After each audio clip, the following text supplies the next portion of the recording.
In today's video, I'm going to teach you how to create custom fields in Jira. Custom fields are useful when the standard Jira fields don't give you enough space to capture the exact information your team needs. For example, you might want to track an internal reference, a special approval status, or any other detail that helps your workflow stay organized. In this walkthrough, I'll show you how to create one from the Jira settings area in a simple, clear way. To begin, go to the top right corner of Jira and click the gear icon to open settings. This is where Jira administration and configuration options are managed, so if you don't see the same options, make sure you have the right permissions in your workspace. Once you're in settings, click on Work Items. This section contains the configuration related to how issues or work items are structured in Jira, including the fields that can appear on them. It's the area you'll use when you want to customize what users can fill in while creating or updating work. From there, look for the option labeled Create New Field and click it. This opens the field creation panel where you'll define the type of field you want to add.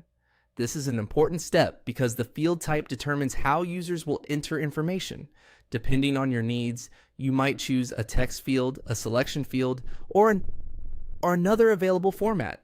Pick the field type that best matches the kind of data you want to collect. After selecting the field type, enter a name for your custom field. Choose a name that is short, specific, and easy for your team to understand at a glance.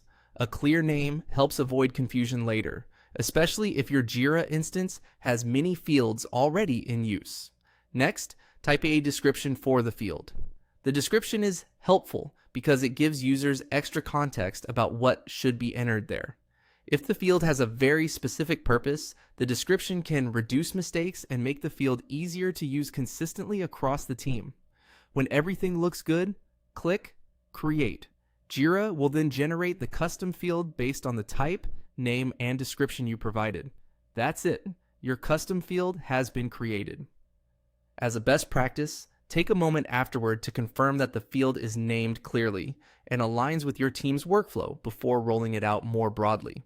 A well-planned custom field setup can make Jira much more useful without adding unnecessary complexity. Thanks for watching, and I'll see you in the next video.